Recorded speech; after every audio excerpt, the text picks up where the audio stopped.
So next speaker of the day, I would like to invite Dr. Jayashree Shinde.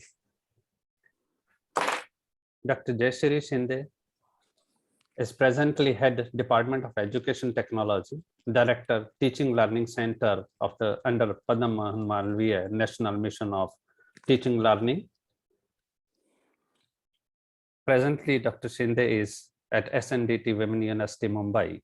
She will be talking on the towards effective blend of technology and pedagogy, because his field of education technology and more than 25 years of experience is in the different national committees. I'm taking a liberty of just few seconds, Dr. Shinde. Dr. Shinde is her illustrious career, academic career, gold medal at BA top, the B.Ed and the M.Ed. She has also worked with as a resource person in the different countries like Singapore, Slovenia, Mauritius, and Canada, and also organized number of workshops for the different educational institute of the top tier educational institute, rather I should say. So I welcome you in this 7-day capacity building program. So Dr. Shinde. Thank you very much. Yeah, I had already requested, and I thank you all for briefing of my introduction. Thank you, ma'am. So you are welcome to the Modi College fraternity.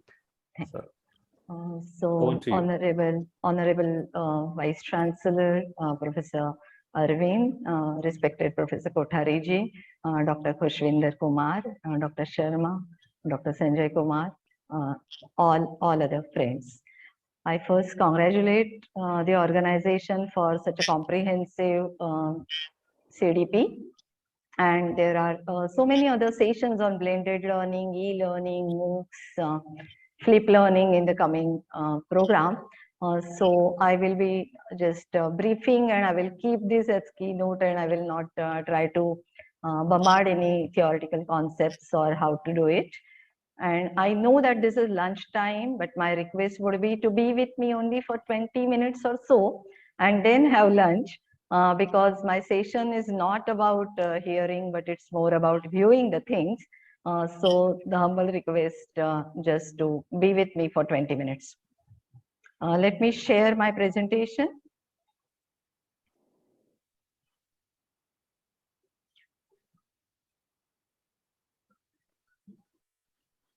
Please let me know when you can, whether you can see the session, the presentation. Is it visible? Yes, it's visible, ma'am. Thank you very much. I'm just trying to see whether I can manage chat. Yes, I can do that. Yes.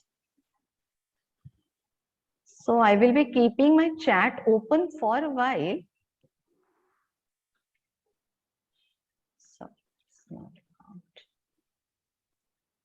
Because I have a few questions.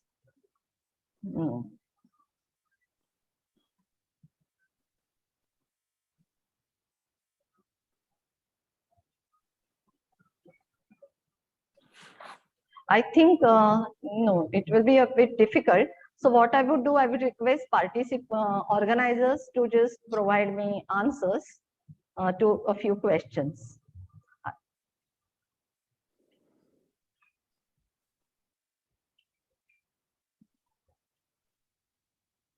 Which image do you like more? Are you able to see my screen or presentation? Yes, ma'am. Screen or presentation, because I do not want to obscure my presentation to you. So can you see my chat or my presentation? That is the question. Yes, okay. Okay. So great. Many are writing B, but I don't mind if anybody says A also.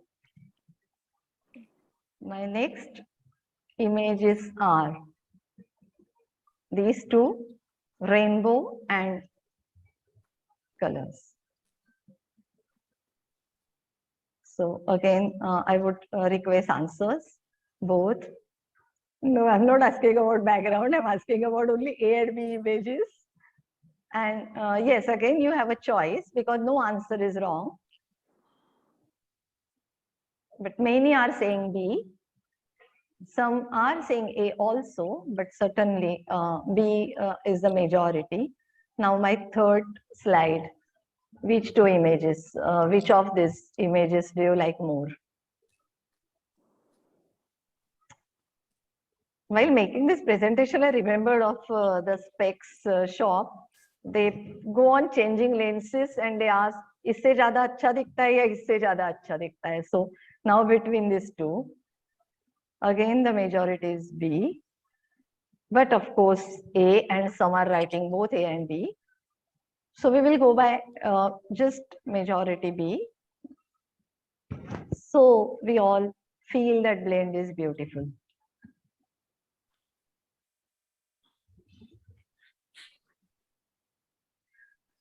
And how's about this? I think meaningful blend is more beautiful.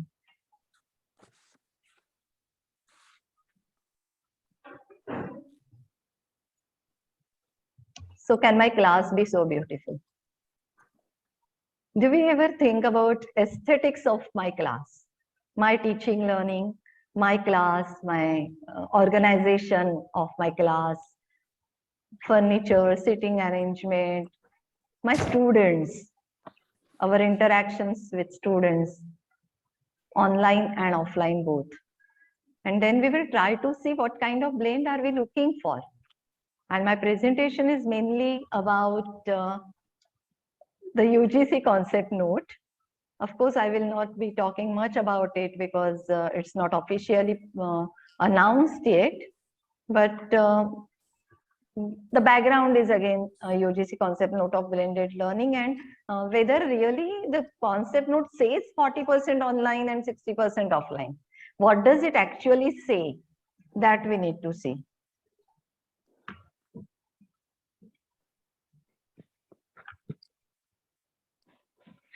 So coming back to our favorite or non-favorite or comparatively more beautiful images. All students facing to us and the circular, if there are more students, two circles, but circular sitting arrangement.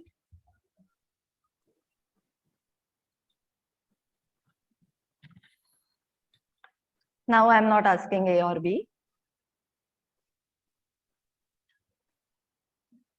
So let us make our classroom meaningfully blending. But what does that mean? Does that really mean dividing syllabus? Because when UGC concept note was published, everybody started discussing 60% online and 40% offline. Is it so? If you read the concept note, it is not so. So am I trying to divide syllabus? Or am I trying to say that this is more effective and that is more effective? Because we can see both the environments can be, if not effectively planned, if not meaningfully planned, be hazardous. So if we keep on talking and talking and talking without any interaction, it is as good as lecturing in online environment. And currently we are not bombarding online lectures because we want the entire country to be online. We all need to understand that we are just doing it because of pandemic. But can we find some beauty even in our mood, which is forced on us due to pandemic? Let's not forget that. Is it about technology versus pedagogy? If online, then can there be online games? Can there be some interactions happening online? If it is about classroom, again, can there be some interactions? So I think it's a proper blend of technology and pedagogy, and it's not versus of each other. It's not about replacing teachers with technology for sure. It talks about meaningful blend of modes of communication, whether it is my session, whether it is students learning with technology, whether students are learning with mobiles. Whatever mode of communication we are using, are we using it and blending it meaningfully? That is the question.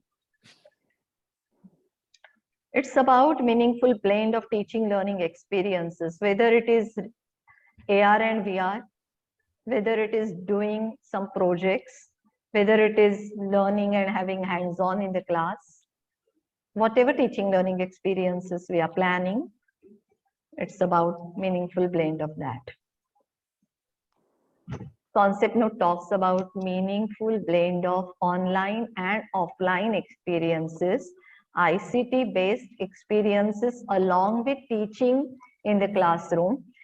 And there are chapters on how to make our face-to-face interactions more meaningful, more interactive. So the concept note does not only talk about online environment, and it certainly doesn't talk about lectures in online environment. So my request would be again to go through the note and see if we can really meaningfully make a blend of both the experiences and how. Could we plan both kind of experiences, even though it is online environment, even though it is technology related environment? We have already seen in Professor Kothari's session that it's not only a laptop, it may be any other technology. And for some subjects, high-end technologies, maybe virtual labs. If it is classroom, then again, my individual learning experiences where I'm sitting home. So sitting home and blended learning really does not mean learning or listening to your lectures on computer or laptop. It may be about reading books. It may be about reading material. And in the classroom, again, as you can see, these are my own classrooms.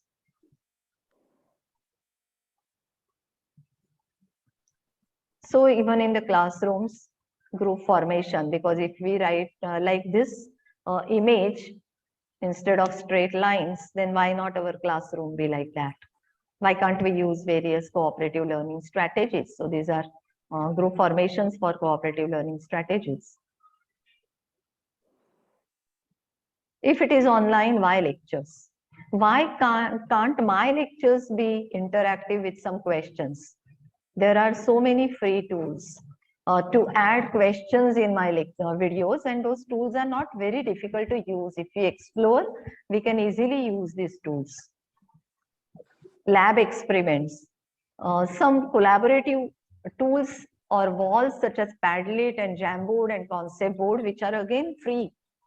So in my lectures, in my online classes, do I really need to lecture? Surprisingly, after 1.5 years, there was a meeting in which many experts, some were heads, some were very senior university professors, and they were expected to present their slides, but some could not. And then we were really shocked, because then without sharing their slides or without sharing anything for that matter, how are they teaching for the last 1.5 years? So are they only lecturing without any visual? And beyond that, making our videos interactive. Beyond that, asking some questions. I really did not have much time, so I did not use any other tools for poll, but we can use some tools for polls and take polls of our students. But here also through chat, we could really manage it very well. And finally, about creations and co-creations. How much time, how much opportunity are we giving our students to create something on their own? Many of you must be doing it, no wonder. Even when you have registered for this CDP, I'm sure you must be experimenting a lot in the field of e-learning, online learning, and blended learning. So these are some of the students' assignments. Either they can collaboratively come together, use simple, very simple tools as Google Drawing or Coggle, which are again freely available, and do something.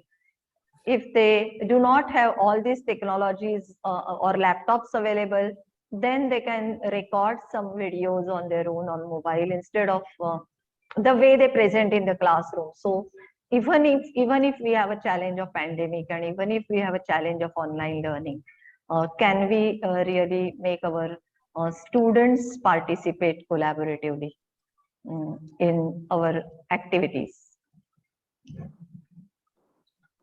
So we need to really think about it, and most importantly, we need to plan about it. Without planning, blended learning is not possible. Without planning, a proper blend of technology and pedagogy is not possible. In blended learning, along with technology, that is laptop and smartphone, we need to think of some other sources also. We may share some material to our students, even through our smartphones, some social media. We may not solely depend on students' devices. We understand that we have problems, social problems, economical problems, digital divides. Instead of trying to criticize that technology cannot be used at all, I really wish to, I feel that sometimes I should take a survey of all those who say that for India, technology should never be used because our students are deprived of this technology in remote. How many of these experts have provided technological devices to their own children? How many of them are striving hard to put their own children in high tech or high technology related programs? If they are doing that, then they are really not concerned about the real digital divides, because we know that there are so many efforts going on.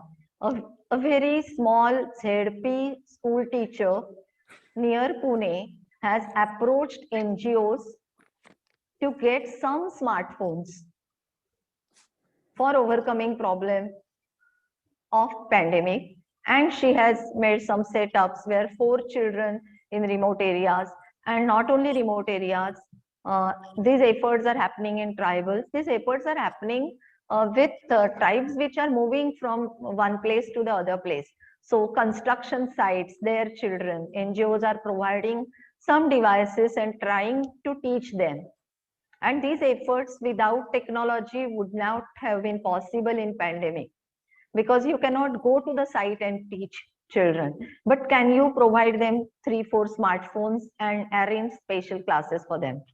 So I would again say that we need to continuously work to provide some technological experiences, some technology devices to those who are deprived. But that does not mean that we should deprive all children of India from the 21st century skills. And if we know that they do not have future hereafter, because this kind of now there are many very hot discussions about using technology or not using technology. But if we remember when color TV was introduced for the first time in India, absolutely similar wave. So we know that now we are beginning, we are not trying to deprive anybody. We are certainly not trying to replace teachers, because this planning is to be done by teachers. LMS, whether it is LMS, whether it is social media, use of social media, whether it is mobile phones, smartphones, laptops, anything, we are there to design, and we need to design our sessions, we need to plan our activities. And that's why teacher will be very, very important. Without teacher, nothing will happen. So let us plan and let us say, UGC has not at all said that change. Hereafter, there will not be 100% on campus. No, UGC has said that those institutes who have infrastructure, those institutes where students can either come to the campus for labs or work from home, provide them at maximum 40%, not minimum 40%, maximum 40% experiences of e-learning, so that our students will be par with the world. It can be 20% also, but you are not allowed to convert your mode, more than 40%. At least for 60% time, your students must be on the campus. Again, this is not university level and college level decision.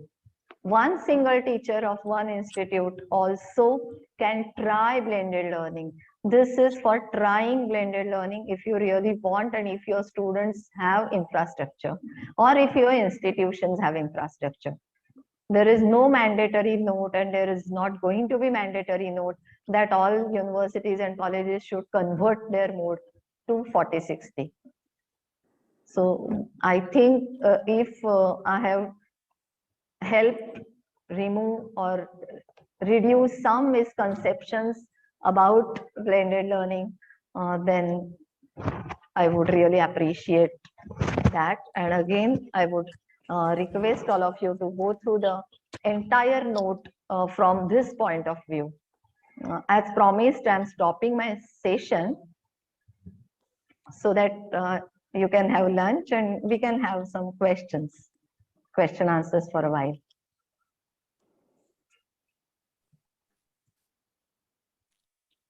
Thank you, Professor Shinde. Yeah. Thanks for the enlightenment, which is actual meaning of blended learning. I forgot to mention that I can talk so much with authority about this blended learning note because I was one of the experts in the committee. Yeah. So yes, I thought that I should actually try to convey the real meaning and whatever is mentioned in the concept note. But the still is very meaningful. Rather, this concept means developing our concept. Otherwise, what we are thinking that 40-60% may be the division of the syllabus. But as you have explained, it is the experience or the experiments and how we have to do what we have to do online and offline. There are always conceptions that few things could go online, few syllabus may be online or offline. But yes, what you have explained is marvelous. That it makes us to means our students in much more better environment for the learning. Yes. So I request all the participants, the session is open for the questions. If you have any questions, please write down in the chat box so that we can share or the Professor Shinde can answer those. Yeah, I'm reading the chat. Yeah, please, Professor Shinde, hold for a minute because it may take a few minutes. Yes, certain.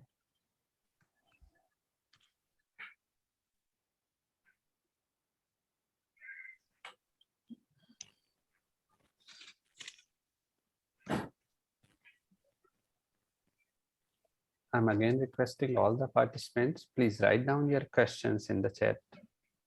Yeah, some have asked for email, so I'm writing my email ID. Yeah, please share. And I can be contacted. Also share your profile because I have not read anything. Means I just took 2 points. I had pasted link in the chat. Thank you. But I will repaste that. I was more concerned about everybody's lunch, and that's why I requested you that instead of orally introducing, they can go back and read. If they like my session, they will read it. Otherwise, there is no need actually. Definitely, a few will be contacting you for the different things because there is this. We have teaching learning center and we offer faculty training programs also. Okay, we have, I think, few questions. Yes. How can there be collaborative learning in PG classes? Actually, what happens is PG classes enrollment differs. Sometimes in PG classes, there are hardly 15-16 students. Sometimes there are many students. But because comparatively, if we compare PG classes to junior college, higher secondary, then the number is certainly many a times smaller. And that's why it becomes easier for us because if you talk about Department of Educational Technology, we don't lecture. We use blended learning approach otherwise also. The only difference is all of our students come on the campus as per UGC rules and they work on computers. If you have seen some of the photographs, we have computers inside our class. So there is no separate lab and classroom. because our master's program is in e-learning. So whenever we want, they can come in the center and we can discuss. Whenever we tell them just for 10 minutes also, they can shift to machines. But otherwise, most important thing is if we are going to use online environments, then collaborating with various tools. I think that is more important, and that is more useful for PG students and even UG students, because they should have 21st century skills. Most importantly, they should be able to co-create, they should be able to communicate with each other. And if we keep on lecturing either in the class or online, then absolutely zero skill development on the part of students, and that is the main concern. We use all sorts of cooperative learning methodologies even in the classroom, and now we are using, during the pandemic, we are using cooperative learning strategies in online environments. Simple examples, if we take just 4 corners, then we give them information material, then we open a poll, whichever out of 4 choices, whichever choice they select, we form their groups, they discuss on Gmeet, they discuss on discussion forum, and they present. So instead of we presenting, they present. That's all. And of course, yes, I understand that about special children, now there are many software. I'm not expert of special education, but many special education experts are conducting workshops and sessions to use technology which is specifically made, or the content which is created for special children. So I fully understand that we are depriving special children of visuals, but through audio, through music, through conversations, through some dialogues, some stories. If we are writing a case study, why can't we record a case? So the pedagogy can change. That's why it is a blend of technology and pedagogy. So though we understand that they will not be able to view, why not use case studies? Why do we need to lecture saying that no, they cannot see? Can't we provide textual material also in the form of case studies, dialogues, stories? Thank you, ma'am. Yes, digital braille is available, certainly. That's why I said that yes, there are many efforts going on.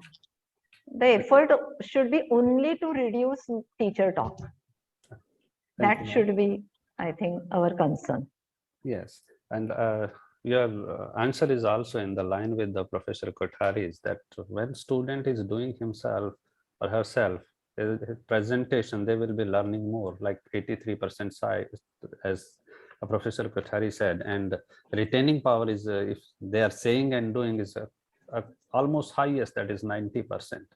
So another question we have is it's difficult to organize blended learning in rural areas due to net problem? In that case, what we can do? And not only rural area, I should add that in urban area also, this is the issue sometimes. As I said, blended learning should not necessarily mean viewing lectures online. So if we have, say, some good PDF files, which has cases, illustrations, visuals, images, and if we just push those files, if we at all want to achieve blended learning, it's not forced, but if at all we want to achieve, and these efforts are happening in many rural areas. Many school teachers are also doing this, and not today, since last 20 years. I know a rural teacher who is working in this field for the last school teacher for last 25 years. He used to go to nearby taluka place, download material in his laptop, bring back to the village. Now he has internet and everything, but 20 years back he did not have internet or even telephone in his village. So he used to bring everything, dump in his laptop and bring it to his school and show to the children. So we can plan, we can say that internet should not be always needed. Try to push material to their mobiles, to some of the parents' mobiles, or even Anganwadi Sevikas are now working, even in tribal areas. that some Anganwadi Sevikas are sent material on their mobile, and they are using some small exercises with children. So some efforts can be done. Some help of NGOs to provide 1 or 2 stations in villages. And of course, connecting villages should be the priority. But till then, whatever way we can use blended learning. Always thinking that laptop and internet should not be mandatory. Even though our master program students are e-learning, because we offer MA and MSc e-learning masters program, our students face problems during pandemic, and particularly second wave was very bad. As you all know, for Delhi and Mumbai, it was hazardous. So our students really suffered a lot. So we stopped teaching them like this, and we started using WhatsApp. Whatever way people criticize WhatsApp as social media, but we had to do that because students were under tremendous mental stress also. So we used to push some material on WhatsApp, and they used to discuss. Instead of discussing in Moodle, we gave them topics to discuss on WhatsApp. Thank you, ma'am. There are 2 questions from Ms. Ritu Kalgotra and Dr. Pani Grahi about blended learning possible for the special children. Although you have already answered this question, but if you wish to add anything. No, I think after that somebody has also, Mr. Vinay Garg has posted one YouTube link. Then Dr. Deepika had said digital brailles are available. Exactly. So another question from Madhvi Mitra: how far one can concentrate with interactive and collaborative online learning? What are the best methods to inculcate? Truly speaking, as per our own experiences, maximum 2 hours, because just day before yesterday, there was one activity of collaborative mind maps. 4 students were supposed to create a mind map on entire sampling in research after all the entire 1 week intervention on sampling. We had thought that they will finish activity within 1 and 1.5 hour, but 2 groups work for 2.5 hours without break. No. And so again, it is meaningful blend. We can plan for 1 hour, then there can be discussion like this, then there can be some reading. So nobody is saying for the whole day use anything. Actually, what is happening, whatever new things are getting introduced, people immediately feel that every time, whole day, I am supposed to do this. The way people thought that 40% syllabus we have to teach online. No, it's not like that. So keep on changing our experiences. Now, whole day, if students are listening to lectures, I really wonder how they listen. Yeah, I think this is quite difficult to stick to the screen most of the time, and everybody is not like so lucky to have a laptop. Even with the very small screen of the mobile phone, it's very difficult. Yes. Now we are talking about sticking to the screen, and everybody is shouting. But what when we all learned, and all of you have learned in some classrooms where 11 to 5 our eyes were stuck to the board. Teacher comes, 50 minutes lecture, writes on the board, leaves. We have gone through these experiences also. So I showed that both the experiences are hazardous. Yeah, it's either way. I can personally say usually my teacher in the PG, they never leave us before 5:30, although class time was up to 5. So we always pray that someday that they will leave our class at 5. So yeah, it's always yeah. Thank you very much. There is I think no more questions. So Professor Shinde, it's very meaningful on the meaningful blend. And we are quite delighted with your experiences, your suggestions of the online offline experience, the interactive and the collaborative learning, and the information and the polls and the other suggestions you have given to us. So thank you very much. I hope all the participants will take a lot from your suggestions, your lecture.